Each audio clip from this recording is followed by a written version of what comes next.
আর বাকিগুলা রিজিক না, বিষয়টা এমন নয়।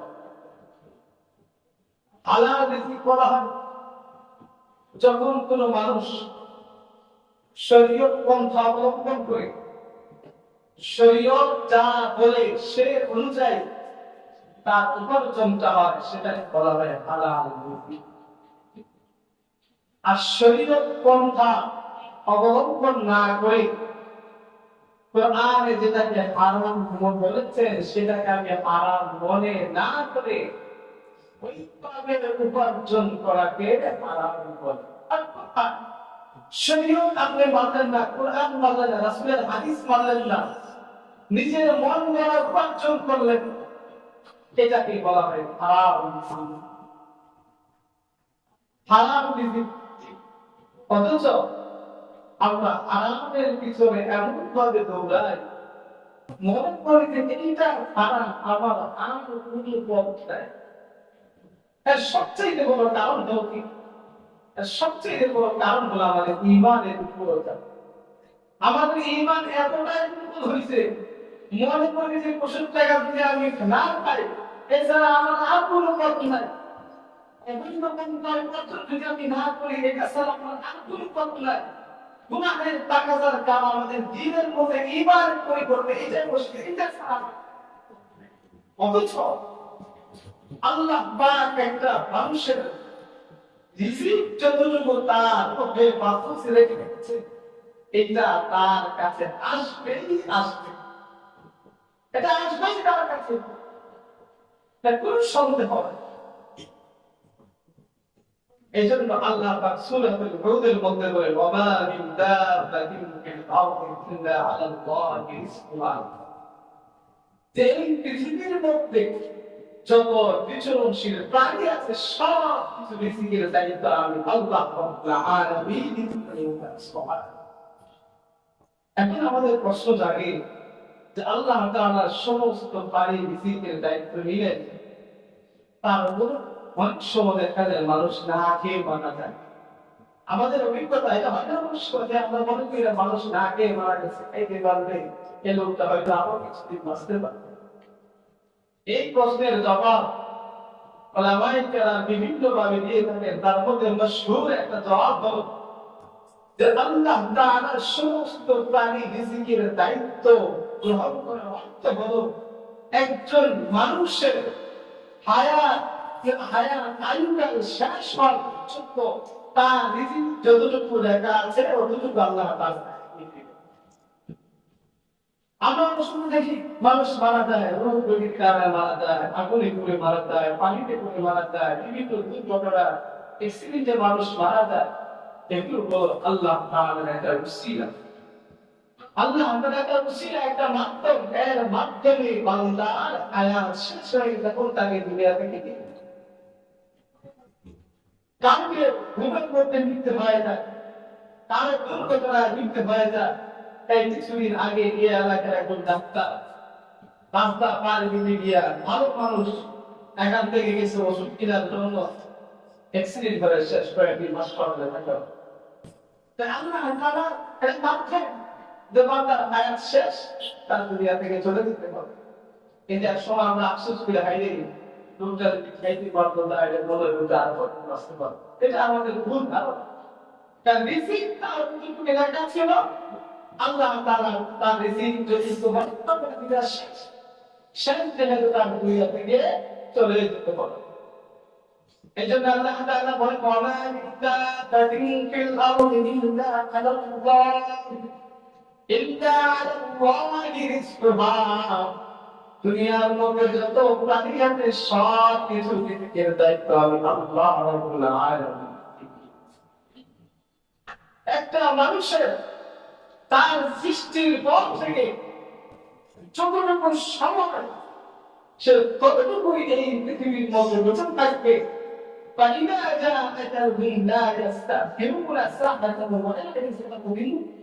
মানুষের মৃত্যু যখন আসা, 1 সেকেন্ড আগেও আসবে না, পরেও আসবে। এই জন্য আল্লাহ রাব্বুল আলামিন জীবন যতদিন মানুষদেরকে মানুষদেরকে নির্দেশ দিয়েছিলেন আলাদা খাও ভালো খাও আল্লাহ তাআলা সূরাতুল বাকারার মধ্যে বলেন يا أيها الناس كلوا مما في الأرض حلالا طيبا আল্লাহ তাআলা কিন্তু সমস্ত মানুষদের গেলে বলতেছেন আপনার মানুষেরা সময় বলো মিম্মা ফিল আরদি হালালান তাইয়িবা আমার শরীরের মধ্যে আমি যা কিছু দিয়েছি তার মধ্যে তোমরা ভালোটা গ্রহণ করো ওয়ালা তাত্তাবিউ খুতুওয়াতিশ শাইতান শয়তানের পথকে তোমরা অনুসরণ করো না হারাম তোমরা গ্রহণ নিষিদ্ধ থেকে তোমরা খাবে না নির্লজ্জ থেকে তোমরা গ্রহণ করবে না চাঁদাবাজির থেকে তোমরা গ্রহণ করবে না বিড়ি খাবে না সিগারেট খাবে না মদ খাবে না জুয়া খেলবে না এই সমস্ত হারাম করে তোমরা খাইবে না ওয়ালা তাত্তাবিউ খুতুওয়াতিশ শাইতান শয়তানের সমস্ত পথগুলো তালাশ করা আল্লাহ তাআলা আবার সাথে সাথে এটা বলে দিলেন ইন্নাহু লাতুমাহাদুকুম মুবিন যে তোমরা নিশ্চয় অনুসরণ করে হারামকে এই সম্পূর্ণ শয়তানের ইন্নাহু লাতুমাহাদুকুম মুবিন মনে রাখো বান্দা শয়তান কিন্তু তোমাদের স্পষ্ট শক্তি অবশ্য শত্রুরা তোমাদের স্পষ্ট শত্রু আল্লাহ তাআলা এক জায়গায় মুমিনদেরকে ডাকতে বলেন ইয়া আইয়ুহাল্লাযীনা আমানু কুলু মিন তাইয়্যিবাতি মা রাযাকনাকুম তোমরা মুসলমানেরা শোনো যারা ঈমান এনেছো তোমরা শোনো আগের আয়াতে আল্লাহ তাআলা সমস্ত মানুষদেরকে ডাক দিয়া বলেছেন ইয়া আইয়ুহান নাস এই মানুষরা শুধু মুসলমান এমন কেন সমস্ত মানুষ এগুলো খ্রিস্টান সবাইকে সম্বোধন করছেন আল্লাহ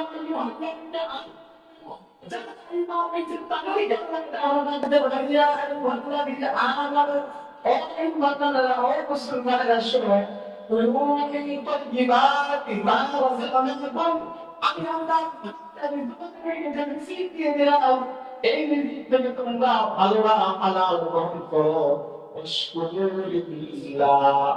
হালাল খাইয়া যতটুকু খাও কম খাও বেশি খাও কিন্তু খাওয়ার পরে আমার শুকর আদায় করবা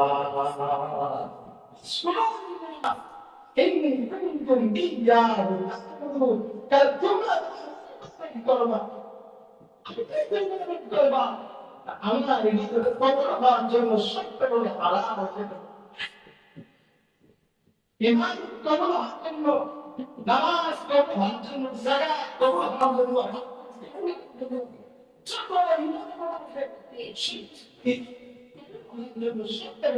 হালাল খেতে হবে হালাল ইফতার করা হালাল খুশি করা নামাজ পড়া যেমন ফরজ হালাল উপার্জন করা সুবহানাল্লাহ তাজকুল হালাল কোন বাটা জানেন সমস্ত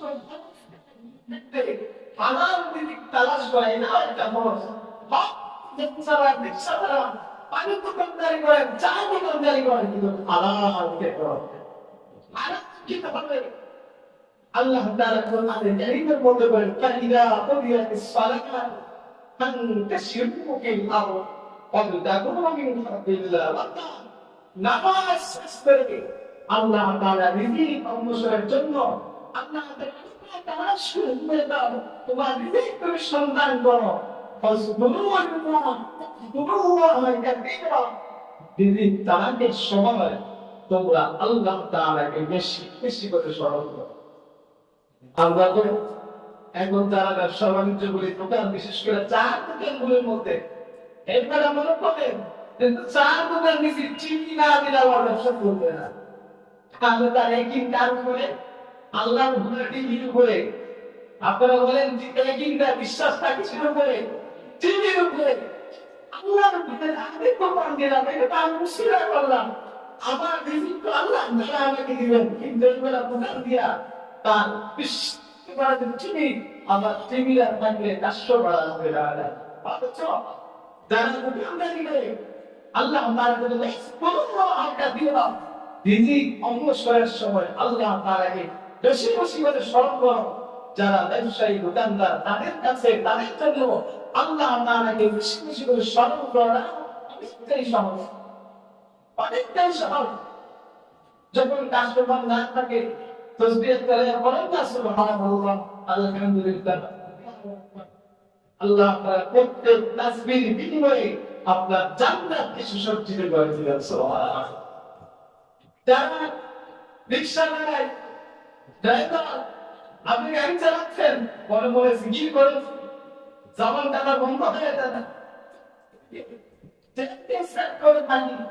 যারা অফিস আদালতে চাকরি করি, বসেরা যাইতে সালাম, আইতে সালাম, বসতে সালাম, বসতে সালাম, সালাম কি বোঝাই সালাম দাও।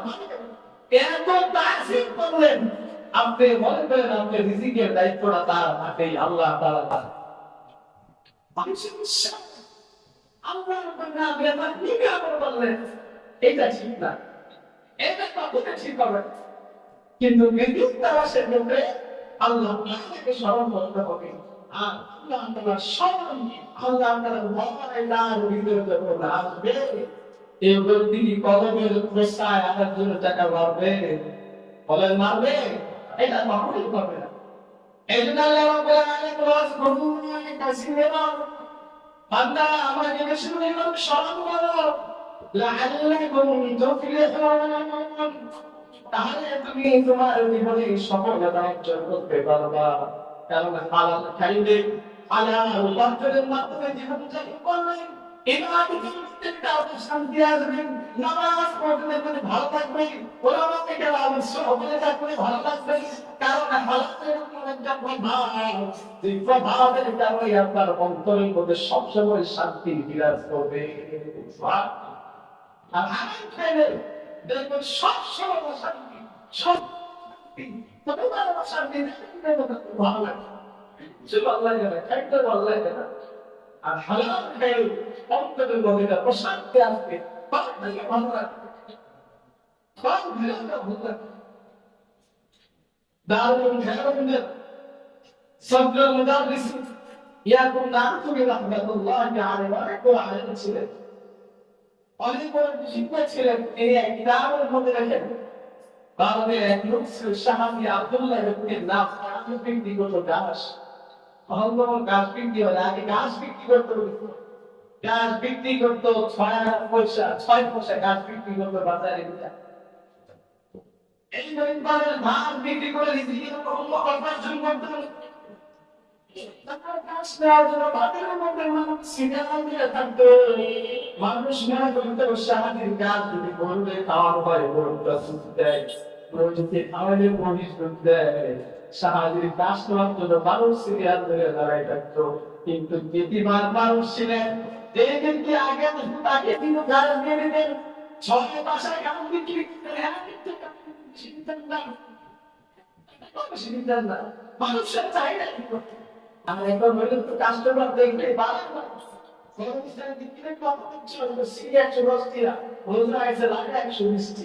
আর তিনি একটা দাবার মধ্যে সব বাংলা আছে, এগুলো প্রত্যেকটা সেক্টরে পাবে। রমজান মাস আসলেই দেখবেন সব জিনিসের দাম সবাই বোঝা রাখবে, পণ্য কম বেশি, চাল দুধ সোলা আমাদের ইমানের দুর্বলতার কারণ। যার সাথে আব্দুল্লাহ গাছ বিক্রি করতেন 6 পয়সা, 1 টাকা বেশি বিক্রি করতেন না, 2 পয়সা পরিবারের জন্য রাখতেন, আর 2 পয়সা গরিব দুঃখী মানুষকে দিয়ে দান করতেন, আর 2 পয়সা জমা রাখতেন। বছর শেষ হইলে দারুল দেওবন্দের সমস্ত আলেমদেরকে দাওয়াত দিয়ে তিনি খাওয়াইতেন। তাকবীর মুদাররিস ইয়াকুম নাতুবি রাহমাতুল্লাহি আলাইহি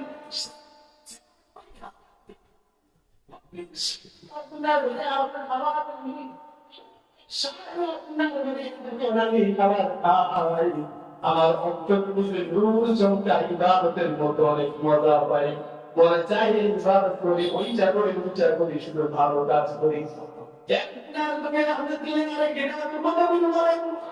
একবার আমি একটা খাবার আমার খাবারটা হয়তো হারাম উপাদানের দ্বারা ছিল। আমি খোঁজ খবর নিয়ে দেখলাম ঠিকই আমাকে হারাম খাওয়ায় হারাম খাওয়াইছে। আমার এই খানা খাওয়ার 40 দিন পর্যন্ত আমার দিলের অবস্থা এমন হইল, আল্লাহ তাআলা সব চাইতে বলে ইবাদত নামাজ কি আমার চাইতো না। এই জন্য আল্লাহ তাআলা হাদিসের মধ্যে রাসূল কারীম সাল্লাল্লাহু আলাইহি ওয়াসাল্লাম বলেন, ইন্নাল্লাহ তাইয়িবুন লা ইয়াকবালু ইল্লা তাইয়িবান। আল্লাহ তাআলা কেন দুটো ছাড়া কেউ কিছু কবুল করে না, হালাল খাইতে সারা রাত ইবাদত করতে হবে। এশারের রাসূল দিয়া ফজরের নামাজ পড়তে বলছে, সারা রাত ইবাদত করতে।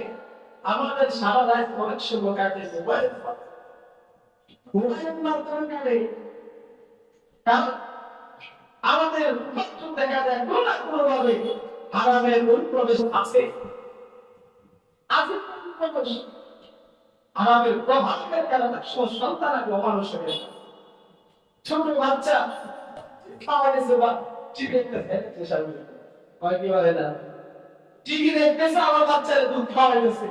বাচ্চাকে দুধ খাওয়াচ্ছে ঘিতে মুক্ত, হিংসায় মুক্ত, আর বাচ্চাকে যদি দুধ খাওয়ার সময় এগুলো সব তুমি দুধ খাওয়াই দেবো, যারা আমাদের বসে দুধ খাওয়াই দেবো, বাচ্চা দুধ খাচ্ছে আর তো বাচ্চা বুকে, তাহলে এই বাচ্চা সুসন্তান হওয়ার জন্য প্রতিকূলে এত বেশি চেষ্টা করা লাগতো না, লাগতো ইমাম শাফি রাহমাতুল্লাহি আলাইহি ঘটনা দেখেন। ইমাম শাফি রাহমাতুল্লাহি আলাইহি তিনি একবার সাক্ষাৎ করে আল্লাহ আকবার, অনেকদিন হয়ে গেছে তুমি আমার সাথে সাক্ষাৎে আসো না, অনেকদিন হয়ে গেছে সাক্ষাতের মধ্যে আসো।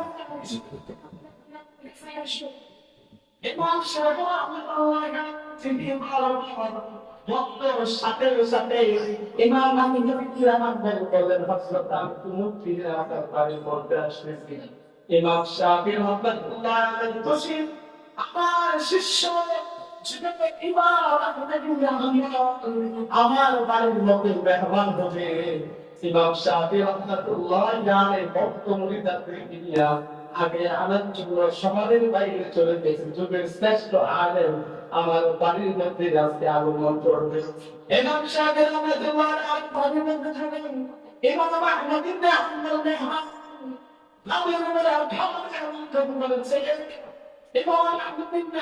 খাবারের মধ্যে দেখবেন একবারে খাবার থেকে ছড়াই খাচ্ছে। ইমাম আহমদ ইবনে হাম্বল চিন্তা করলেন, আজকে কয়জন হলে সারা সপ্তাহ না খেয়ে থাকবো, তারপরে ওই খাবারের একটা লুকমা আমি হাতছাড়া করবো না। কিছু কিছু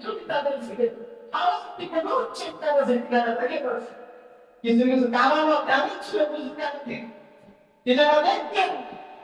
আশরাফ আলী থানভী রাহমাতুল্লাহি আলাইহি তিনি একবার তিনার ভক্তদেরকে নিয়ে হাঁটতেছেন, দেখতেছে একজন একটা কূপ থেকে কিছু নারীরা পানি করতেছে।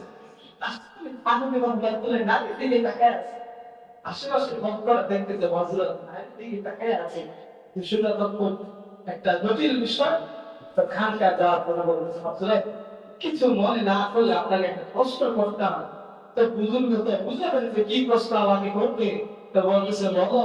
তো দেখলাম ওই জায়গায় নারীর দিকে আপনি তাকিয়েছেন, ব্যাপারটা তো বলছে উত্তরটা বলে দিয়েছি আগে তোমরা ওই এলাকায় ভিতরে ঘুরে আসো, নারীর মহিলা বাড়িতে ঘুরে আসো, গিয়ে সত্যি যেই নারীর দিকে আশরাফ থানভী রাহমাতুল্লাহি তাকিয়েছে ওই নারী মৃত্যুবরণ করেছে।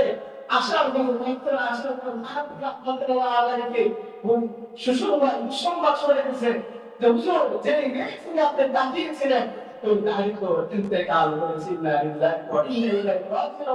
আশরাফ থানভী বলেন, দেখতেছিলাম যে লুৎকামের ফেরেশতা তাকে নমস্কার করে তার হাসপাতালে বেরোতে করতেছে। আমি সে তখন নাকি তাকে দেখতেছিলাম। সুবহান কেন দেখতেছিলেন?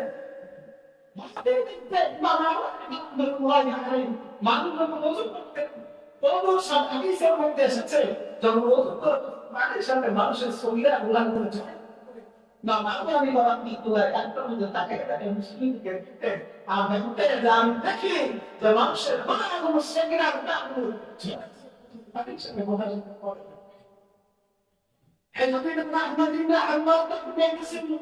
আমি দেখলাম খাবারের মধ্যে মনোযোগ দেখছে এই জন্য আমি খাবার দিকে তাকাই নিলাম খাবার সবগুলো শেষ করে ফেলেছে এবং শাহি রহমতুল্লাহ আলাইহির সন্তানেরা এরা আমাদের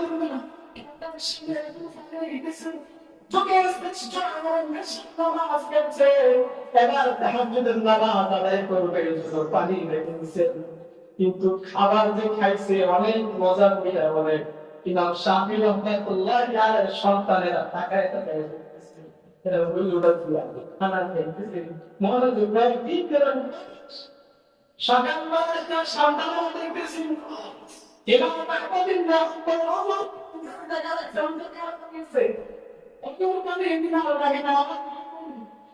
এবং শাফি রহমাতুল্লাহ আলাইহির সন্তানেরা বলতেছে আপনি কেন ভালো করে বলতে আলেন রাতের বেলা তো খাবার খাই তো দেখলাম অনেক দিন ধরে না করে দেখাই গেছি আবার আজকে ফজরের নামাজও পড়ে না যদি নামাজ পড়তো পানির প্রয়োজন হতো পানি যেভাবে রাখছিলাম সেভাবে হয়ে গেছে এবং সাগর আমার ডক্টরে জিজ্ঞেস করতেছেন আল্লাহ এমনি কারিগরি ব্যায়াম তোমার আল্লাহ অবস্থা কন্টিনিউ থাকে ওই পানি দিয়া আউজ করলো না না বুঝি করে নামাজ পড়তে পারি এনারা আমাদের দেখান যারা বাকি হলো না বলতেছে আমি যখন আপনার বাসায় মেহমান হইলাম খাবার গুলো দেখতেছি লোক চমকাই দিয়েছে এই জন্য আমি খাবার গুলো খাইছি আজকে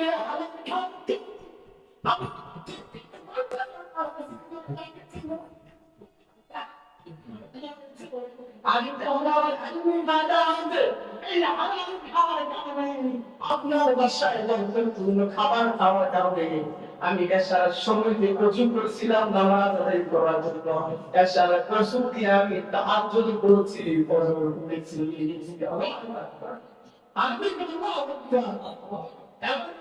আমি ফায়দা হচ্ছে কেমন ফায়দা বললাম আমি কোরআনের থেকে আমি মাসালা বের করতে করতে 100 মাসালা আমি বের করছি সুবহানাল্লাহ 100 মাসালা বের করছি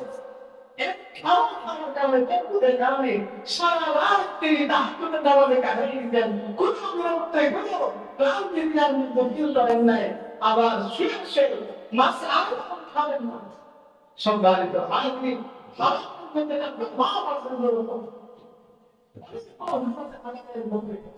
এজন্য আমরা যেটা সেট করে কাজ করি যেটা সেট সবসময় চেষ্টা করবেন আল্লাহ উপার্জন করতে হবে হারাম থেকে উপার্জন চেষ্টা করবেন আল্লাহ আওয়াজ চেষ্টা করবেন কারণ হারামের পরবর্তী এই সবটা আপনি উপার্জন করবেন আপনি চলে যাবেন আপনার প্রত্যেকটি সন্তান বুঝুন করা এগুলো ভুল করবে আপনার এর নাশকারী করে আপনার কবরে আপনার যাবে সবটাই জানবেন না ভালো কাজ করে যাবেন নিশ্চিত নির্মাণ করে যাবেন এই আমার নামা কেমন পর্যন্ত যাবে অপরদিকে যদি রেখে দেন আপনার সরকারের আমল করে এভাবে তো কবল হবে না বরঞ্চ প্রাণ গুণা হবে সেগুলো আপনার কবলে আল্লাহ রাব্বুল আলামিন আমাদেরকে হারাম থেকে বাঁচবার তৌফিক দান করুন আল্লাহ তাআলা চাইলে আগামী সপ্তাহে হারাম সম্পর্কে আপনাদের সামনে আলোচনা করব রাসূল কারীম সাল্লাল্লাহু আলাইহি ওয়াসাল্লাম কিভাবে হারাম থেকে বাঁচবার জন্য কৌশল অবলম্বন করেছেন সাহাবায়ে কেরাম সোনা